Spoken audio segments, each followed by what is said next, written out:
Olá pessoal, boa tarde a todos. Nós já vamos dar início ao nosso webinar.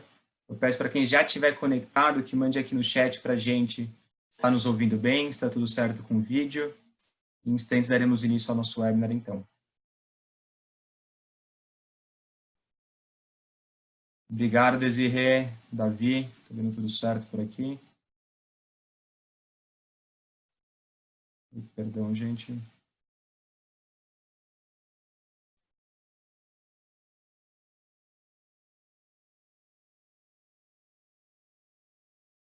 Bom, aparentemente tudo certo com o nosso chat, com o nosso perdão, com o nosso áudio, com o nosso vídeo.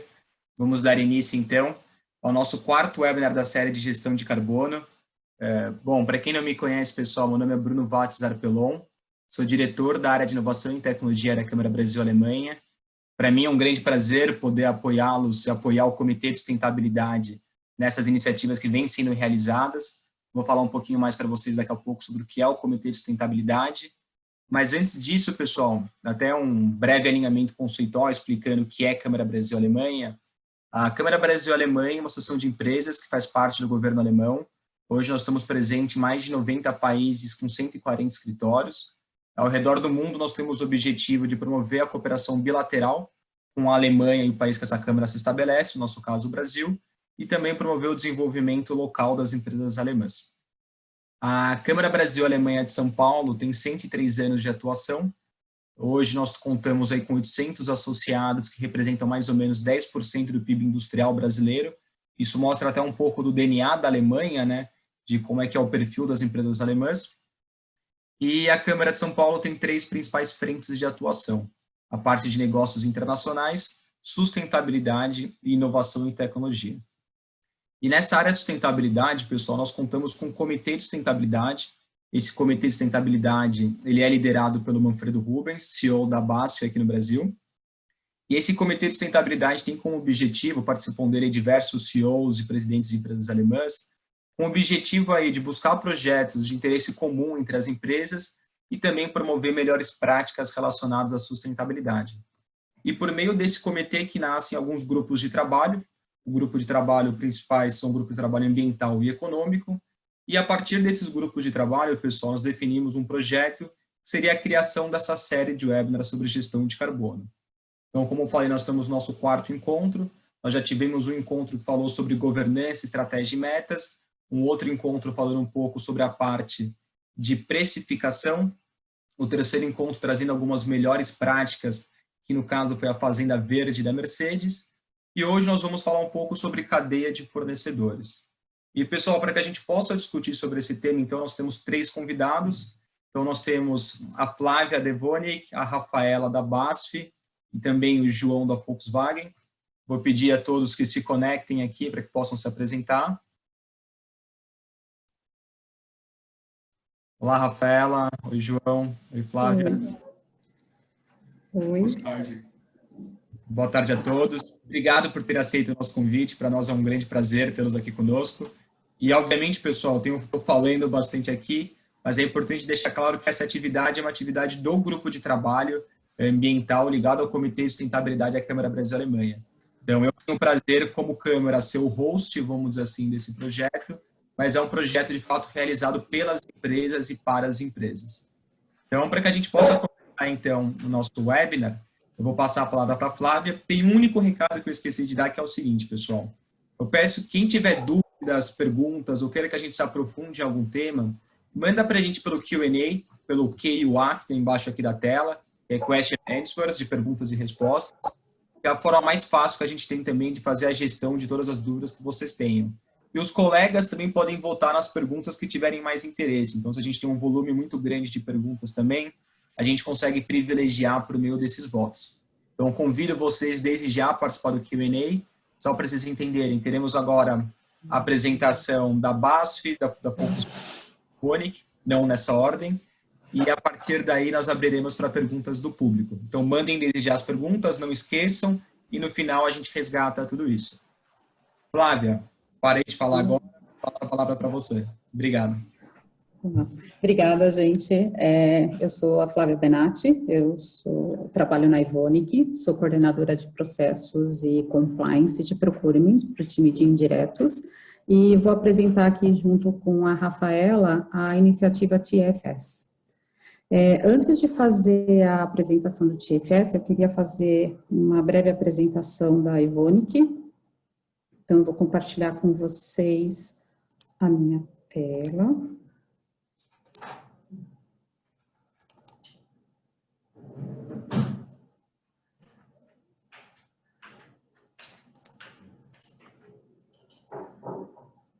Vocês me avisam quando vocês estiverem bem, por favor. Aqui foi, Flávia. Ok, então vamos lá. Vou falar um pouquinho sobre a Evonik. A Evonik é uma das líderes mundiais na produção de especialidades químicas, né? Nós estamos presentes em mais de 100 países, somos no total hoje mais de 32 mil colaboradores, que trabalham em conjunto e com um objetivo comum, que é de queremos melhorar a vida das pessoas todos os dias.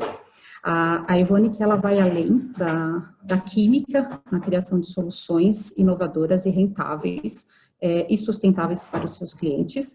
Em 2019, nós geramos mais de 13 bilhões de euros em vendas, mais de 2 bilhões de euros em lucro operacional. E o nosso portfólio de produtos é super extenso, nós estamos em quase todos os mercados.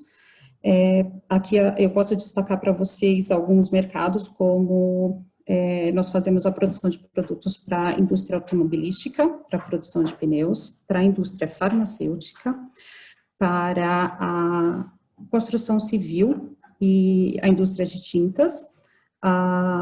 Temos produtos também para a indústria alimentícia, de household care e de personal care. Aqui nesse slide vocês podem ver que sustentabilidade e responsabilidade social são temas que estão presentes nos 140 anos de história da Evonik, né? A Evonik iniciou com a implementação da política social para os seus colaboradores, depois nós evoluímos para a segurança e proteção ambiental e com extensão para governança e compliance, né? O diálogo com os nossos clientes tem sido muito importante para esse avanço. Nós podemos destacar aqui os anos de 2002, onde a Evonik se tornou membro do Conselho Empresarial Mundial para o Desenvolvimento Sustentável, o ano de 2007, quando publicamos o nosso primeiro relatório sobre sustentabilidade, 2009, com a assinatura do Pacto Global, né, com os princípios para as áreas de direitos humanos, trabalho, meio ambiente e anticorrupção. 2011, quando a Evonik se tornou uma membra fundadora do TFS, que é a iniciativa que nós vamos apresentar hoje, e 2019, com a integração da sustentabilidade nos nossos processos estratégicos, com foco na redução de emissão de carbono. Ai, desculpa, a gente tem um mosquitinho aqui me infernizando.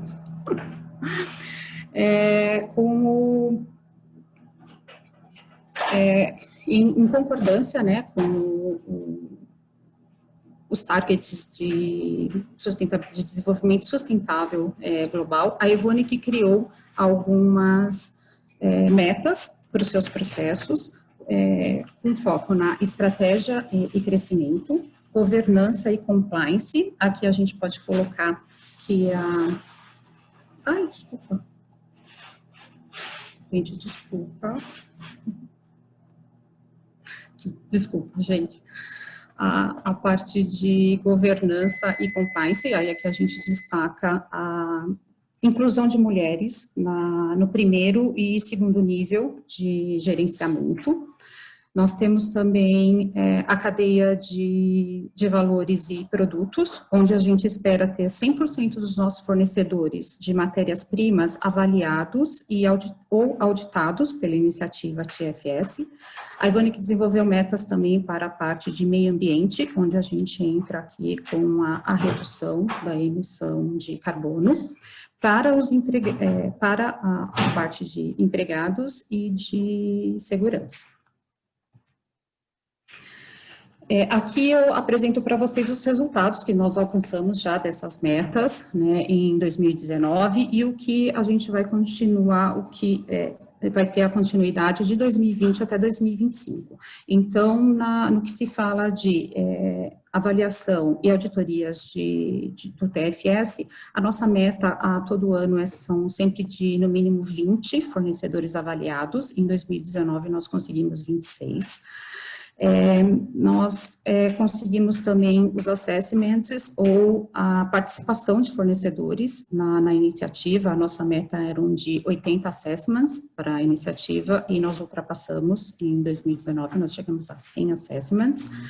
E a avaliação de performance de sustentabilidade dos nossos fornecedores, como eu falei no slide anterior, é de ter o atingimento de 100%, de 90%, né, estipulado 90%, mas o atingimento de 100% desses fornecedores avaliados. As metas que estão amarelo significam que nós estamos próximo do atingimento, elas ainda, o tempo de fechamento delas vai até 2025, aqui pelos slides a gente vê que nós estamos quase conseguindo fechar essas metas antes mesmo do período do prazo de 2025. A sustentabilidade, a estratégia de 2020 em adiante da Evonik, ela leva em consideração o desenvolvimento sustentável incorporado em nossas estratégias. Nós continuamos em discussão com os nossos clientes diretamente. Para a Evonik, a sustentabilidade com a redução de emissão de carbonos é um dos princípios, ou é uma das metas mais importantes no momento. A gente também continua com o melhoramento do nosso reporting sustentável, e para a Evonik a gente é convencido de que proteção ambiental, sustentabilidade, crescimento e prosperidade caminham juntos, né? Os nossos clientes, hoje em dia, eles são muito interessados em sustentabilidade, eles cobram muito isso da Evonik, essa cobrança vem crescendo, e a Evonik responde a isso com uma extensiva transparência e uma sólida base nos seus métodos analíticos. Tá? Isso é o que eu tinha para falar da Evonik. Eu vou passar agora para a Rafa, da BASF. Rafa, é contigo. Obrigada, Flávia. Boa tarde, pessoal. Então, meu nome é Rafaela Diório, eu sou Quality Management e Sustainability Ambassador na área de compras da BASF. E antes até da gente falar um pouquinho, então, do TFS, eu queria começar apresentando a BASF para vocês e falar um pouco da nossa estratégia e como a gente vem tratando sustentabilidade. Pode passar, Flávia, por favor. Então, começando a falar da nossa estratégia, eu deixei aqui bem especificado que a BASF ela visa integrar a sustentabilidade às nossas decisões de negócios, e nós, como área de compras, nós somos uma área de negócio, né, e a gente impacta toda uma cadeia de valor. Então, é muito importante que dentro da nossa área a gente também consiga integrar essa sustentabilidade nas nossas decisões. E aí, no próximo slide, eu trago um pouquinho o nosso lema, né? Então, como compras, a gente visa a atuação responsável, e o que eu digo de atuação responsável não é só a BASF, mas a BASF, além dela agir de maneira responsável para com seus clientes, para os colaboradores, ela também exige que os seus fornecedores atuem de maneira responsável, para que a gente tenha uma cadeia de fornecimento muito mais sustentável. Então, o que a gente faz, né? Eu coloquei alguns pontos aqui, como que a gente mitiga riscos e como a gente avalia a nossa cadeia de suprimentos. Então, primeiro ponto, a gente tem um código de conduta da BASF. Depois a gente tem também um time de task force, eu vou explicar mais detalhadamente para vocês esses pontos. A gente tem um approach de sustentabilidade e o programa do TFS, que é o que a gente vai apresentar para vocês aqui por último. E aí, falando um pouquinho de cada um desses pontos, né? Então, o primeiro deles, que é o código de conduta, então a gente tem esse código que vai formalizar as expectativas que a BASF tem em relação aos seus fornecedores, principalmente nos quesitos de meio ambiente, social, de governança, e esse nosso código, ele está em mais de 12 línguas, e a gente atinge aí um total de 70 mil fornecedores, mais ou menos, na nossa cadeia produtiva global. Então, todo fornecedor, para ele entrar na BASF, ele precisa aceitar esse código de conduta para a gente ter certeza que ele vai atender as nossas expectativas, né, durante todo esse período de trabalho com a gente e não vai representar nenhum risco sustentável para o meio ambiente, para a sociedade ou mesmo para a BASF. Depois, falando do nosso time de Task Force, ele é um time global que visa, na verdade, avaliar risco com os fornecedores, né? Então, eles ficam avaliando notícias nas mídias sociais para ver se eles encontram algo dos nossos fornecedores. E se eles encontrarem, então, normalmente a gente entra em contato, pede um statement do fornecedor, esse grupo está ali sempre para avaliar a dependência do fornecedor, né, o quanto ele é um risco para a BASF ou não, qual que é a relevância, que tipo de impacto ele pode ter, e para evitar que a gente tenha o que a gente coloca aí na foto, né, que são pontos muito críticos, né, como o trabalho escravo, como alguns problemas ambientais muito graves. Então, o principal objetivo desse grupo é que a gente evite esse tipo de situação em toda uma cadeia de suprimentos. E também, o que eu falei de Sustainability Approach, então a gente define quais são os nossos fornecedores de risco, né, através de risco de categoria de compras, através de risco país, né, de acordo com a nossa economia, e também da representatividade desse fornecedor para a BASF, né, o spend dele com a gente. Então, através desses pontos, a gente define um risco, se esse fornecedor ele é considerado um fornecedor de risco, ele então vai ser avaliado pela iniciativa TFS, que a gente vai explicar para vocês. E através dessa avaliação, a gente define, né, sanções ou tipos de consequências que a gente pode ter de acordo com o risco do fornecedor, e o nosso objetivo é sempre melhorar a performance sustentável. Então, não é só avaliar, mas também garantir que aquele fornecedor ele vai melhorar a performance dele ao longo do tempo. E para isso, a gente tem um Sustainability Risk Management, que é a nossa guideline global de sustentabilidade, que vai explicar bem detalhadamente todos esses processos, e o nosso website também, que explica hoje tudo que a BASF faz em termos de sustentabilidade. E aí, para compartilhar um pouco com vocês as nossas metas, então a gente tem uma meta de sustentabilidade de avaliar os nossos fornecedores, 90%, né, dos nossos fornecedores até 2025, fornecedores que a gente considera de risco, e dos fornecedores que a gente reavaliar, a nossa meta é melhorar a performance sustentável deles em 80%. Então, é uma meta bem desafiadora para a gente realmente conseguir garantir essa performance sustentável dentro da nossa cadeia de valor. E aí, como a gente vem fazendo isso, né, durante 2019 e até esse ano mesmo, a gente fez vários eventos e vários treinamentos com os nossos fornecedores para explicar sobre iniciativas de sustentabilidade, como eles podem implementar essas iniciativas, ter planos de melhoria. Então, só coloquei aqui para vocês verem, né? Esse foi um workshop que a gente fez em 2019, e a gente teve um próximo também, Flávia, se você passar para o próximo slide, esse a gente teve aí mais de 160 fornecedores participando do treinamento com a gente, que a gente falou da estratégia da BASF, apresentou a ONU e várias iniciativas, não só de sustentabilidade, mas também de diversidade, para a gente conseguir engajar e trazer, né, o público dos nossos fornecedores mais para perto e atuando dessa maneira responsável com a gente. E aí, dentro de todo esse trabalho, a gente tem também o BASF Excellence Award, que é a nossa premiação. Então, todo ano a gente faz uma premiação para definir fornecedores que tenham feito algum projeto junto com a BASF de inovação ou de automatização ou até mesmo de sustentabilidade e que tenha tido um ganho muito grande. Então, a gente tem essa premiação todo ano para reconhecer também o trabalho dos nossos fornecedores.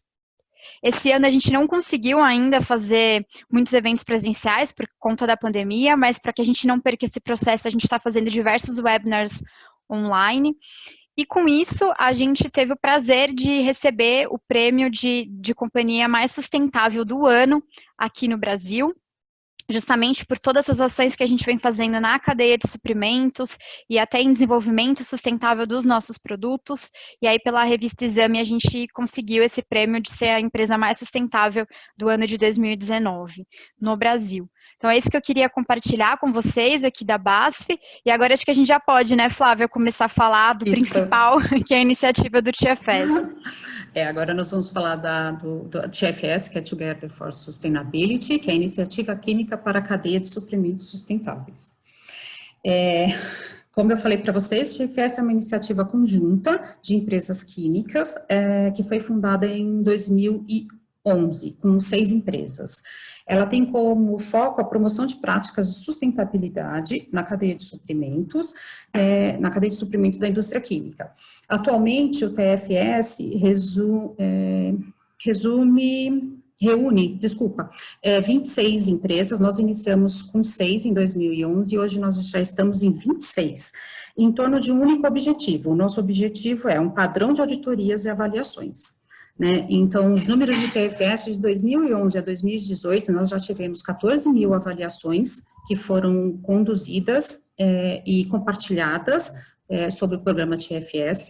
Dessas 14 mil, 12.200 foram compartilhadas com os membros, as 26 empresas membros do TFS, e nós tivemos 2.030 auditorias conduzidas. E para 2019, nós já tivemos 1.700 fornecedores documentados com o progresso que eles tiveram nas suas avaliações. E aí, falando um pouco, né, dos fatos principais, ou seja, do benefício dessa iniciativa. Então, na verdade, o programa do TFS, ele é baseado nos princípios do Pacto Global das Nações Unidas e do Responsible Care.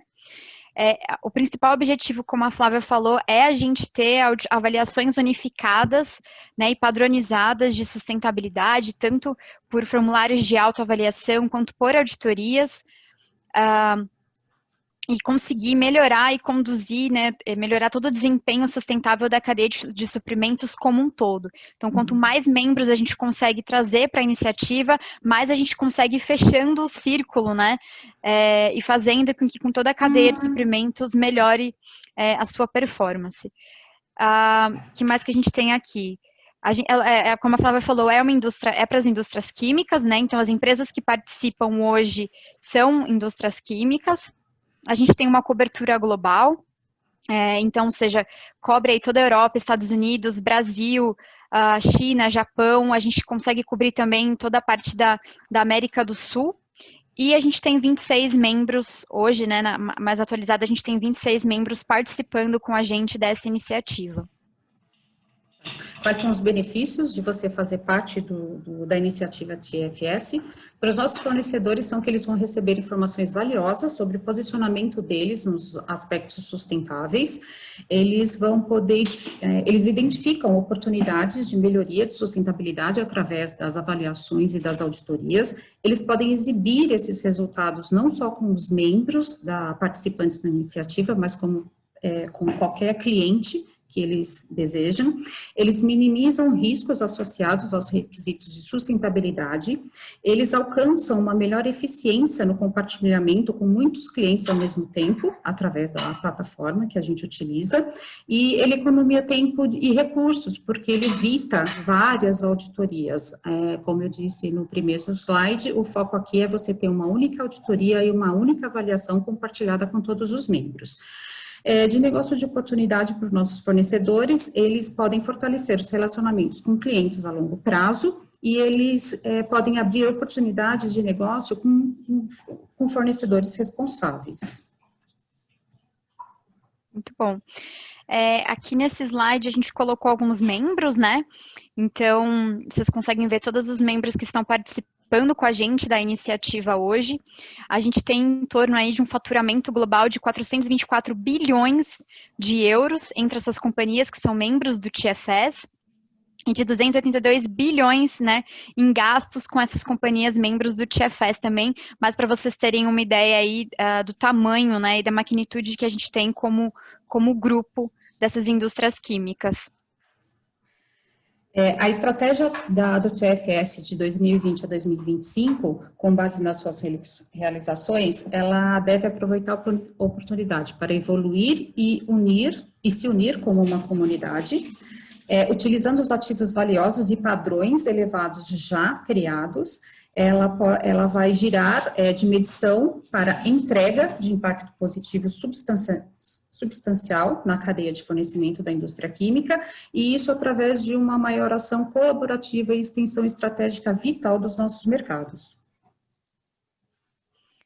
E aí, até complementando, né, a Flávia comentou também, né, da meta que vocês têm de CO2, né, Flávia? A Basta também, ela tem uma meta bem desafiadora, que até 2030 a gente conseguir aumentar a produtividade sem ter nenhum aumento, né, de emissão de gases poluentes.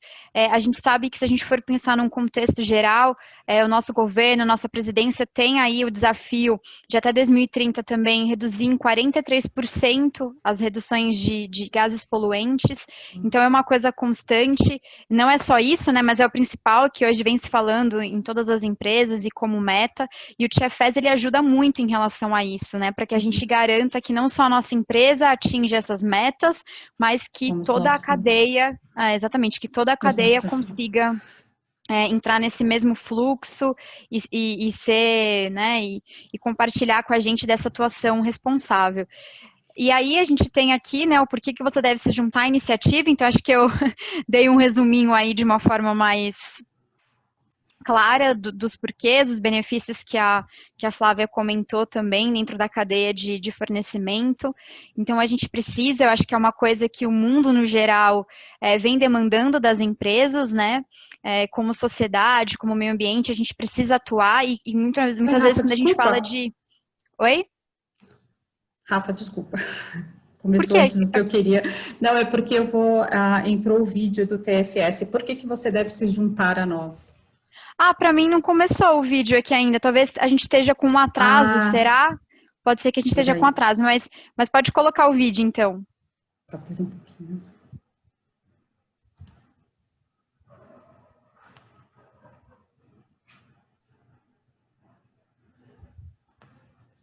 Eu preciso... Talvez, Flávia, você tenha... agora foi. Não compartilho. Agora foi, né? Exatamente. Então agora é o vídeo.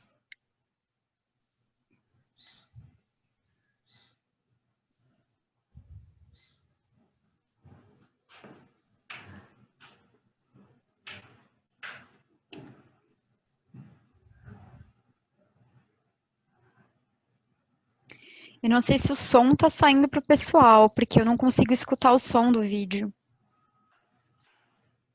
Aqui não está saindo, eu não sei se vocês querem fazer uma narração do vídeo ou se é muito importante o áudio dele. Ele não tá coisando, pode ser que ele esteja muito alto. Flávia, qualquer coisa, se você quiser, você pode parar de compartilhar e compartilhar de novo, e no momento de compartilhar, você coloca para ele puxar o som do seu sistema. Tá. Então, só um pouquinho, deixa eu voltar. Tranquilo. Gente, eu não quero atrasar a apresentação do João. Só lembrando, pessoal, já mandar as perguntas, eu vi que alguém já mandou aqui no Q&A, que a gente responde no final, depois da apresentação do João. Temos mais 2 minutinhos, meninas, para encerrarmos. Ok.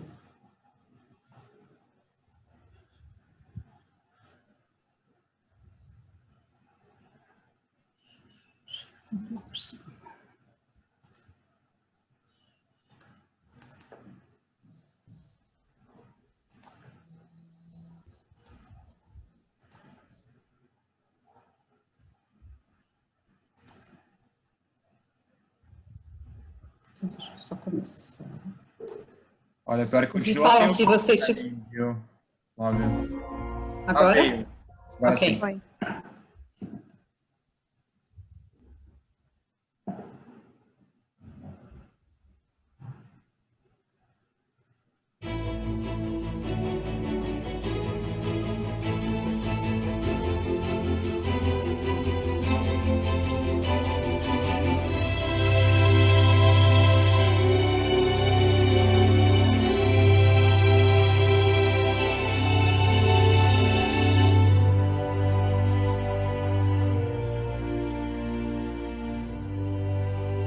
The consumers want to see sustainable supply chains, products, and we see particularly the younger generation driving their buying behavior in a different direction. We need to attract young talent into the company, and the young employees are very much focused on sustainable value. We all are now in this discussion of sustainability, and this, I think, is a social responsibility, and it's becoming more and more apparent. Sustainability has become a strategic pillar. So for procurement, it's then the question, what are we doing to fulfill the strategy? And TFS is one of the vehicles we are using to fulfill the strategy of the company, to show sustainability from all ends, supplier to customers. TFS is a very interesting initiative. It brings together diverse and different chemical companies and brings us together with a very common objective and common purpose, which is helping us to ensure that we have a sustainable supply chain. I think the very big achievement is that our vision, one audit for one is audit for all, left very quickly the idea to become really a reality, and then to inspire the organization, inspiring all the organization to join and to share, sharing the assessments, sharing the audits, sharing the know-hows, and from there making our businesses stronger in sustainability. So I think it's a real booster. We have accelerated very much that change. We become a standard on our supply chains, and then we are where we are today. Bayer strongly believe in the power of collaboration. A single company can have a big impact, but it's when we do things together, when we combine our resources, that we can make a real difference. We are still building on the ideas and the spirit of the founding members, so that means we are a member-driven organization. Every member company contributes. Meeting my peers in other chemical companies in a very controlled environment is also very interesting for me, and sharing ideas on sustainability. We're all doing different things but with the same common objective, so learning what other people are doing is very interesting and very important. We were called by some of the founders, but at the same time we got some incentives from our customers who were really asking us to look more for sustainable sourcing. And as a combination of these two, we then made the decision to join. All of the Steerco members, all the other CPOs are very open to have a conversation and to explain what we do and why we feel if it's a benefit to us. To sum it up, I would say, for me it's a no-brainer. We're all doing, as I say, common things. We're all auditing our suppliers. Why not benefit from the work that other people are doing? It's a very rewarding experience to work for such a young and dynamic organization and for this purpose of sustainability.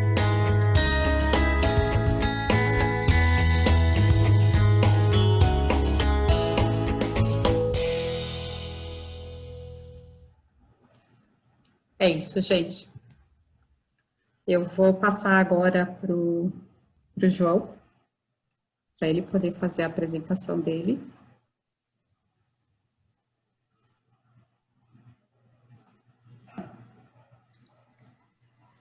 Boa tarde, pessoal. Vou carregar a apresentação aqui.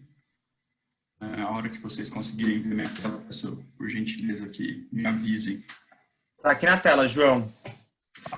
Então, só me apresentando rapidamente, meu nome é João Marques, eu trabalho no departamento de compras da Volkswagen, como analista de riscos e sustentabilidade da cadeia de fornecedores.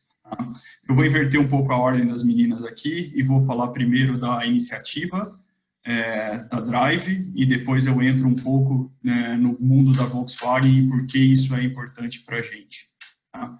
Então, falando um pouco da iniciativa das montadoras europeias, que elas se associaram e criaram a Drive Sustainability para definir metas, para integrar as maiores montadoras europeias e para, em comum, passar uma mensagem clara para os fornecedores e para definir a estratégia como um todo no campo de sustentabilidade. Então, a Volkswagen e a Scania, que também é do grupo Volkswagen, são lead partners dessa associação, junto com a BMW, com a Daimler e com a Volvo. Mas hoje a gente tem crescido bastante a Drive Sustainability, então nós temos outros partners que, em comum com a gente, definem as métricas e definem os objetivos desse grupo. Tá? Quando a gente fala em Drive Sustainability, a gente fala em 3 principais aspectos, que é o direcionamento, o compliance com as determinações e gerar impacto. Tá? O direcionamento da Drive, ele é principalmente atingido pelo Guide Principles, que ele é definido anualmente pelas montadoras, pelas OEMs membros e também com participação de alguns fornecedores estratégicos selecionados, e ele é publicado como um direcional para a cadeia de suprimentos das montadoras que fazem parte e também como orientativo para toda a cadeia automobilística, porque a Drive é uma das primeiras iniciativas nesse sentido. Então, esse documento, ele tem um caráter orientativo para toda a cadeia de suprimentos e para todo o segmento automotivo. Saindo do direcional, do aspecto direcional, a Drive também tem a intenção de fazer o assessment dos fornecedores, de toda a geração da cadeia e garantir que a cadeia se adeque às métricas definidas nos Guiding Principles. Tá? E também, não só isso, não só medir a cadeia, mas gerar impacto de valor para toda a cadeia e todo mundo como um todo.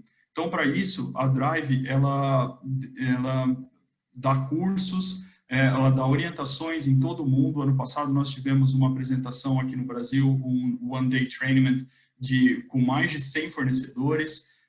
Então, o caráter orientativo da Drive está muito presente no dia a dia e nas orientações gerais dessa iniciativa.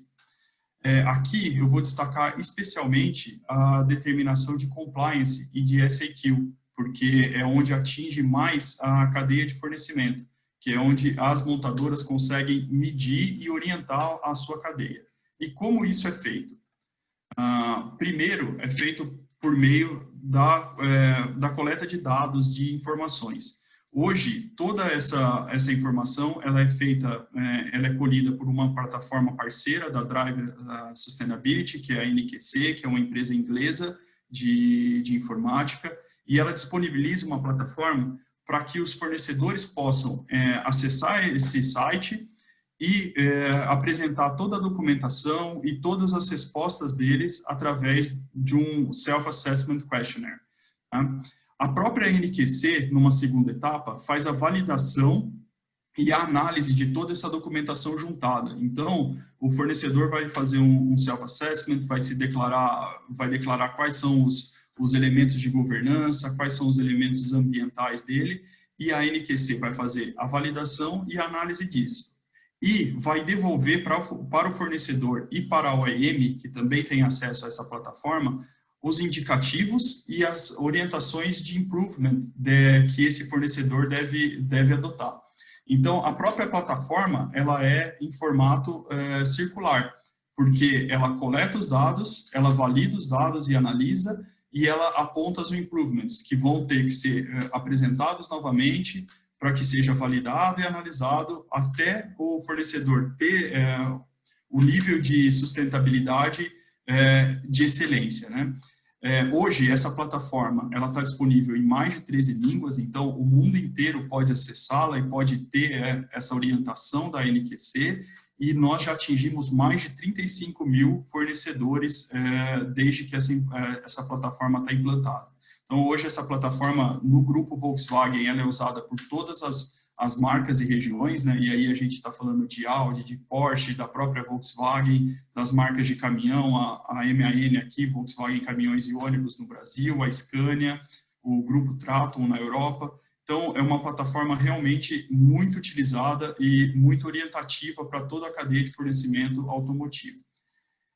Como ela funciona especificamente? Ela é agrupada em 3 grandes grupos, né, de sustentabilidade, que é o que todo mundo já conhece, que é governança, né, e compliance, ambiental e social. E ela tem 22 perguntas que o próprio fornecedor vai se autoavaliar e juntar a documentação, e estão divididos nesses grandes grupos aqui. Depois disso, nessa plataforma da SAQ, eles vão gerar a nota e orientar os fornecedores em cada um dos pontos que podem obter melhorias. Então, por exemplo, se um fornecedor junta um programa de compliance dele interno e a NQC faz avaliação de alguma melhoria que pode ser agregada nesse programa de compliance, pela própria plataforma, o fornecedor toma conhecimento dessas melhorias e pode se adequar e dar o improvement necessário. Tá? Falando um pouco dos objetivos da Drive, por que ela foi criada e aonde a gente quer chegar. Tá?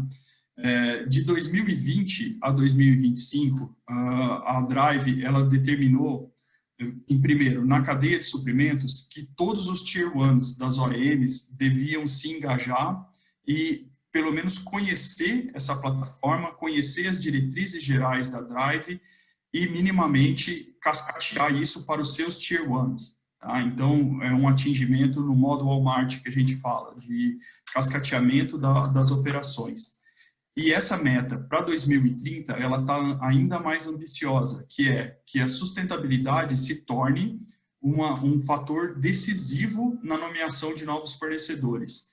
E que isso se torne também exigência para os Tier 1s, que todos os Tier 1s desses fornecedores conheçam a plataforma. Hoje, no grupo Volkswagen, nós já atingimos essa meta de 2030, porque desde o ano de 2019, desde julho de 2019, todos os fornecedores do grupo, eles têm que ter uma nota favorável, eles têm que passar pelo processo de sustentabilidade, que a gente internamente chama de S-Rating, para que ele possa ser nomeado. Quanto à matéria-prima, os objetivos da Drive é promover a padronização da coleta de matéria-prima e dos processos de tratamento dessa matéria-prima, em especial quanto a direitos sociais, direitos trabalhistas e sociais. Então, hoje, os membros da Drive, eles têm alguns projetos chaves já em curso, por exemplo, na cadeia de baterias automotivas, na cadeia dos 3Ts, que são os metais mais preciosos que vão nos carros, que hoje ainda se explora isso de uma forma não muito amistosa no âmbito trabalhista.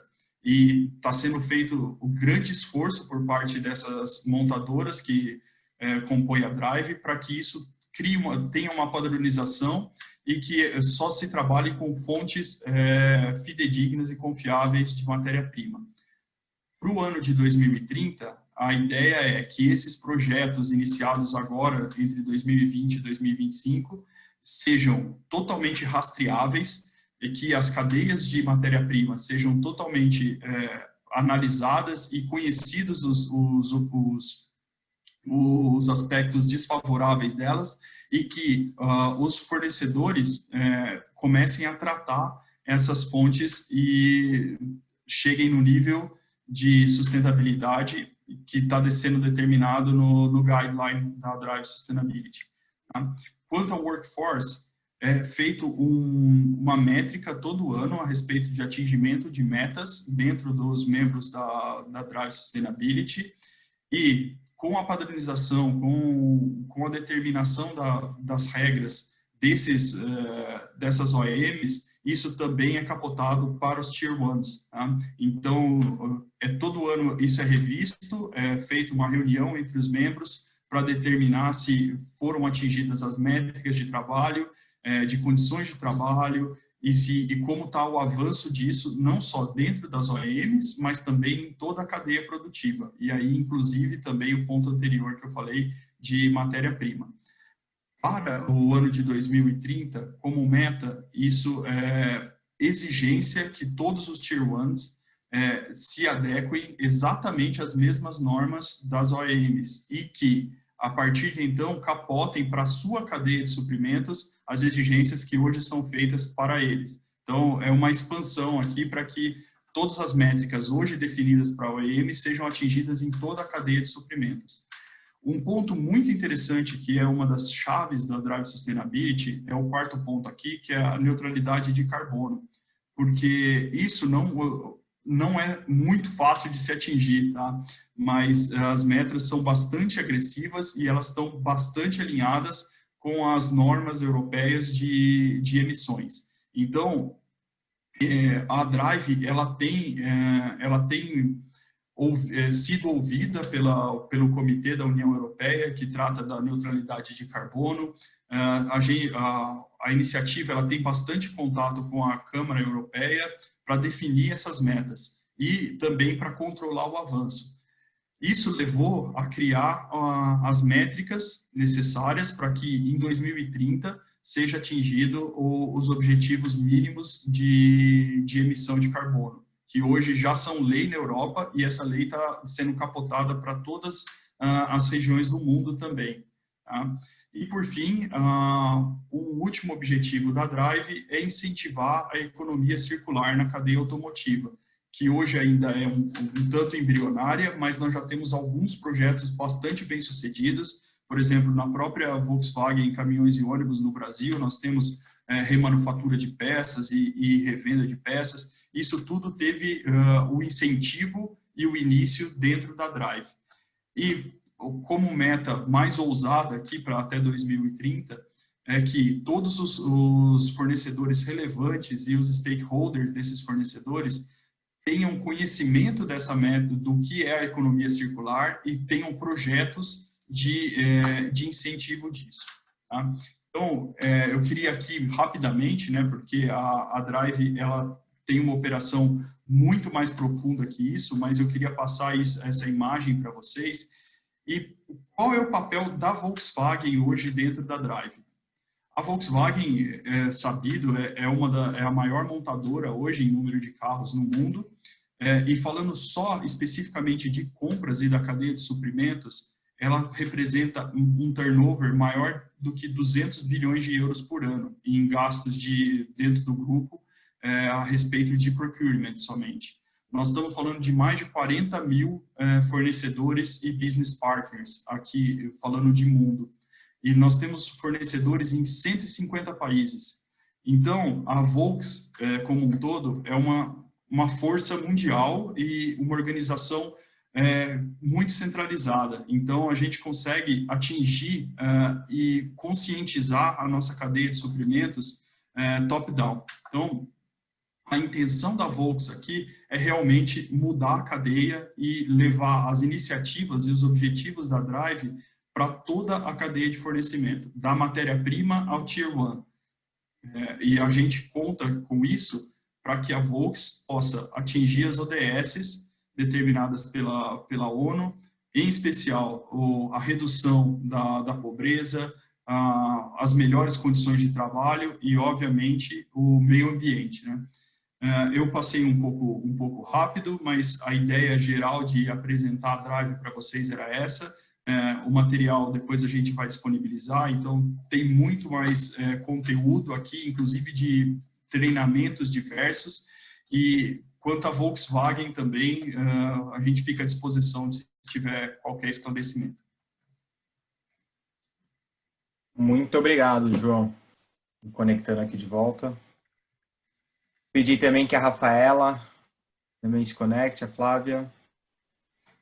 Nós vamos abrir aqui para as perguntas, então. Temos uma primeira pergunta que eu acho que vale para os três, que é a Desirê Bertoli, que é a seguinte. Nesta época de pandemia, foram adicionados novos riscos à análise de fornecedores, quais? Teve por consequência a mudança na cadeia de suprimentos? Não sei se alguém gostaria de começar, deixo aberto aí para os três. Alguém quer começar, gente? Pode começar. Eu acho que sim, né? Se eu entendi corretamente a pergunta, com certeza foram adicionados novos riscos. Se a gente for falar da questão da sustentabilidade, eu acho que ficou muito mais claro a importância, né, que a gente tem que dar para o tema. Mas a gente não mudou a nossa análise de sustentabilidade, por exemplo, só por conta da pandemia. É alguma coisa que a gente já vinha fazendo, continua fazendo no mesmo padrão, a gente só reforçou e agora a gente cobra muito mais até que os nossos fornecedores façam, e a gente pensou em alternativas de como fazer isso, né? Então, talvez auditorias remotas, outras formas para facilitar isso na vida do fornecedor e para a gente não parar o processo sustentável. Quando a gente fala em risco como um todo, a BASF vem avaliando muito a possibilidade e a gente está criando algo no sentido de qual é o risco que esse fornecedor representa para a gente em momentos de crise. E aí a gente avalia pontos como, por exemplo, flexibilidade do fornecedor, né, o quão flexível ele é no momento que a gente precisa fazer uma mudança rápida, né, na nossa estrutura de atendimento e etc. Então, toda a performance do fornecedor, então alguns pontos, né, que a gente fortaleceu é a performance, ou seja, qual é a qualidade do produto e da entrega, o quão ágil ele consegue ser com a gente nesse momento e flexível nesse momento de pandemia, e um ponto que a gente vem analisando muito fortemente é a inovação, né? Então, o quanto ele também é inovador ao ponto de conseguir trazer para a gente uma estratégia diferente que a gente consiga, nesse momento de pandemia, né, ter uma melhora ou não ter uma perda, eu diria assim, né? Então, são os pontos que a gente está muito forte olhando agora, essa questão de inovação, né, e o quanto a pessoa consegue ser flexível para se moldar ao ambiente novo que a gente está vivendo, e isso, com certeza, a gente está analisando como risco, né, e está analisando isso até para os próximos bids com os fornecedores, né, então isso vai ser parte da nossa análise agora também. Não sei se eu respondi a pergunta. Não, se você respondeu, eu vou passar a palavra para os colegas também, mas eu fiquei curioso, como diretor aqui da área de inovação da Câmara, como que vocês planejam fazer essa análise, por exemplo, da capacidade de inovação dessas empresas? Basicamente, a gente está fazendo isso pelo PBE, né, que a gente chama que é o Prêmio BASF de Excelência. Okay. Então, é o comprador mesmo no dia a dia que ele analisa os projetos e a flexibilidade, e através desse programa a gente começa a pedir para os fornecedores apresentarem essas iniciativas ou trabalharem em conjunto com a BASF em algum determinado ponto específico de inovação, e é assim que a gente está medindo. E o que a gente vem tentando fazer também, a gente está criando um formulário de sustentabilidade, nesse formulário, e aí talvez entre alguma coisa de inovação, mas entra também toda a parte, a gente está analisando como é que ele lida com a sociedade, se ele tem programas, se ele tem relatórios que ele reporta isso, em termos de sustentabilidade, o que ele olha ou não, né, vai ser um relatório um pouco extenso para eu passar ponto a ponto, mas através desse relatório a gente vai conseguir avaliar e trazer para o nosso fornecedor quais são os pontos, né, como ele está, a nota dele em relação ao meio ambiente, em relação à sustentabilidade, e aí é um pouco fora do TFS, porque o TFS, ele é quando o fornecedor já está trabalhando com a gente, né, e esse que a gente quer fazer é no momento de entrada, então o fornecedor está entrando, eu já quero analisar a capacidade dele através desse formulário, o quanto ele consegue ser diverso, sustentável, e aí a gente inclui também risco de inovação para a entrada, então isso vai ser um diferencial competitivo, na verdade. Então a gente está, através desse formulário que a gente está desenvolvendo, que a gente vai conseguir analisar melhor, até inclusive essa parte de inovação. Obrigado. E Flávio e João, mudou alguma coisa na realidade de vocês, na análise dos fornecedores?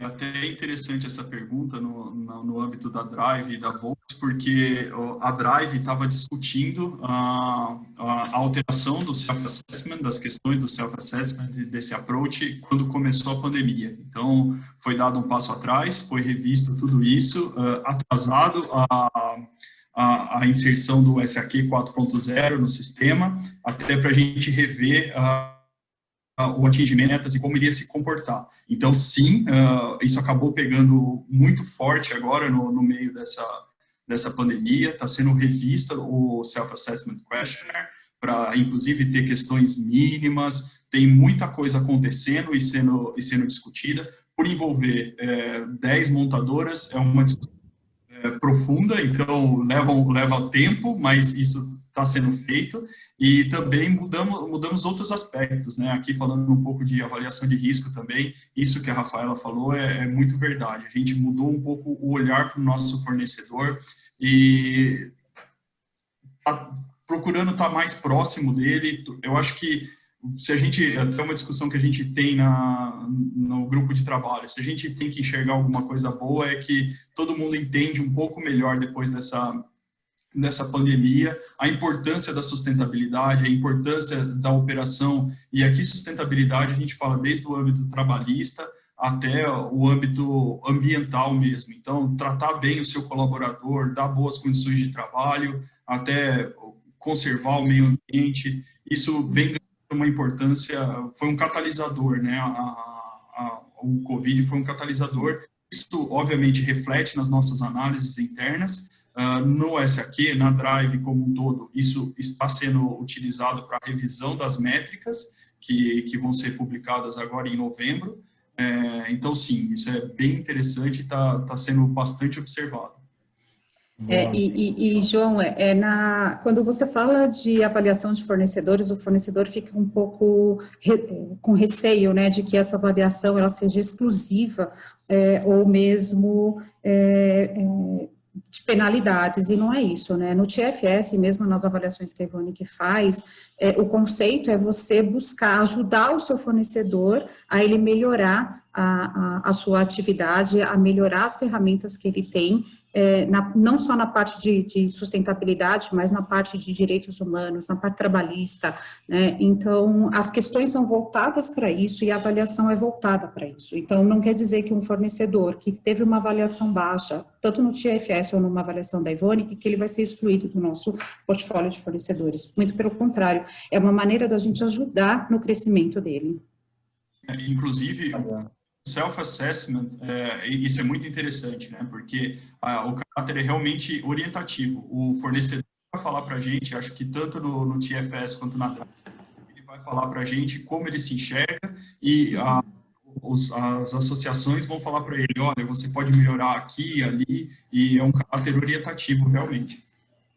E no TFS, Bruno, nós tivemos casos de sucessos, né, que fornecedores que foram auditados pelo TFS e que conseguiram, depois de anos, uma certificação ou uma licença que ele buscava junto a alguns órgãos, e ele não conseguia, porque ele não conseguia enxergar o que ele estava fazendo de errado.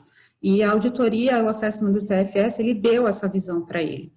Então, e foi muito legal também que a gente teve um caso de um fornecedor que ele conseguiu reduzir as horas extras trabalhadas dele, ele mudou o processo dele, então isso trouxe um benefício para ele, né? Até hoje ele conversa com a gente, ele fala que foi graças a essa avaliação que a indústria está fazendo nele, que ele conseguiu também trazer benefício para dentro de casa, conseguiu reduzir o número de horas extras e proporcionar uma qualidade de vida para os colaboradores. Eu vejo que, assim, que de fato vocês buscam uma relação construtiva, né, com o fornecedor e não uma relação extrativa, se é que podemos colocar dessa forma. Eu vou passar por uma outra pergunta, até por questão de tempo, pessoal, já está meio que encerrando aqui, mas temos umas perguntas bem interessantes. Essa aqui eu acho que é mais para a Flávia e para a Rafaela, é sobre o TSI. A primeira pergunta é do Murilo, perdão, que é em relação se a matriz se associa, a empresa localmente também já está associada, ou se a empresa também pode se associar localmente, independente da matriz. Como é que funciona essa questão de associação, né, de vinculação ao TSE? Flávia, você quer responder? Posso falar, Rafa? Pode falar, então. Não, é que a associação é feita através da presidência do membro responsável pela empresa, né, que responde pela empresa, porque essa iniciativa, se ela não for abraçada pelo corpo representante da empresa, né, pelos seus diretores, pelo seu CEO, ele não consegue cascatear isso para baixo. Né? Então, eles sempre começam pela matriz, a matriz abraçando essa causa, isso é estendido para todas as suas filiais e para todos os seus colaboradores. Então, vamos dizer assim, uma empresa hoje no Brasil, mesmo que não seja alemã, uma empresa uma filial de uma empresa dinamarquesa aqui no Brasil, para ela se atrelar, ela teria que fazer essa associação via Dinamarca e não via Brasil. Isso, teria que começar, a matriz dela teria que se associar ao TFS. Nós do TFS, os membros também são avaliados, né? Quando você vai fazer parte da iniciativa, você passa por uma avaliação. Né? Então, lá você tem que apresentar todo o teu portfólio que você tem para essa parte de sustentabilidade. O que a tua empresa fez, quais são os seus objetivos, o que você tem para o futuro, o que você já fez no passado, quais foram os resultados. Então, nós também somos avaliados para fazer parte da iniciativa. Então, isso realmente tem que vir da matriz da empresa. Uma outra pergunta ainda sobre o TFS são as seguintes, na verdade, duas. Uma, se existem metas traçadas em relação ao grupo, né, vão ser metas em comum do grupo, como instituição, e também um pouco em relação ao perfil de empresas que podem se associar. Tem uma pergunta da Carla Dias aqui, se uma empresa, por exemplo, de fertilizantes poderia se associar à TFS. É uma iniciativa das indústrias químicas, e sim, existem ramos diferentes que podem se associar desde que estejam dentro desse ramo de indústrias químicas, né? Mas eu acredito que sim, ela poderia se associar, né, Flávia? E qual era a outra pergunta, Bruno, que ela comentou? Primeiro, o caso do fertilizante que você respondeu, e a outra em relação se existem metas institucionais, vamos dizer, do grupo, né? Sim, o TFS ele tem uma meta consolidada para todos os membros, e aí depois cada empresa, ela também dentro vai criando as suas metas individuais para que a gente consiga alcançar aquela meta em conjunto, né? Mas a gente tem como TFS metas em conjunto para todas essas empresas. Boa. Tem uma última pergunta aqui, na verdade temos algumas perguntas, mas a gente não vai conseguir responder todas, infelizmente. De qualquer forma, pessoal, eu já deixo aqui o convite, né? Hoje em dia, no mundo digital, um nome e sobrenome de uma pessoa, vocês acham a gente em pelo menos 2 mídias diferentes. Então, já marquem o nome do João, da Flávia, da Rafaela. Eu acho que eu vou ser o que menos vai poder ajudar dentro desse tema, mas de inovação. Mas quem não conseguir ter a pergunta respondida aqui, depois faço, obviamente, esse convido, né? Obviamente, vocês fazerem esse dever de casa, que eu acho que é bem fácil também. Mas para fechar, para o João, que é o seguinte: a Volkswagen apoia iniciativas de fornecedores de materiais biológicos para substituições sintéticas localizadas na Amazônia, por exemplo? A pergunta do Stefan Kepler. Especificamente na Amazônia, eu não saberia responder. Nós temos algumas iniciativas de fornecimento sustentável, inclusive a Fundação Volkswagen tem algumas coisas nesse sentido. Aqui tem algumas iniciativas para te falar, então não sei se eu conseguiria resumir todas aqui, mas eu vi a sua pergunta aqui, eu achei bem interessante a proposta. Peço a gentileza que, como o Bruno até propôs, entre em contato com a gente, e a gente dentro da Volkswagen pode dar um melhor encaminhamento para isso, mas sim, tem esses estudos, tem algumas iniciativas dentro da companhia para a utilização de materiais sustentáveis e da métrica disso também. Boa, obrigado. Pessoal, infelizmente eu vou encerrar por aqui, mais em virtude de tempo, não por falta de assunto, a discussão está muito rica e temos perguntas bem interessantes também. Eu queria agradecer, em primeiro lugar, aos nossos speakers, nossos palestrantes, acho que foi uma ótima apresentação, deu para trazer bastante conteúdo para a gente, também para quem participou até agora conosco. E queria deixar um convite também. Na semana que vem, no dia 24 e 25, vai acontecer o 8º Congresso Brasil-Alemanha de Inovação. E, inclusive, nesse evento, nós vamos ter um bloco que é Environment Driven Innovation, que é como o meio ambiente tem guiado os esforços de inovação. Então, vai ser um legal, que vai falar sobre economia circular e produção sustentável, que é a produção inteligente no âmbito da sustentabilidade, né, vamos dizer assim. Então, quem quiser participar, joga no Google, procura lá. Vai ser um evento super bacana, organizado pela Câmara. Flávia, Rafaela, João, novamente, muito obrigado. Obrigada, Bruno. E estamos super abertos aí, se o pessoal quiser fazer um benchmark, pode entrar em contato com a gente. Boa. Até mais, gente. Até mais, João. Tchau, gente. Tchau. Obrigada. Obrigada. Tchau. Tchau, obrigado.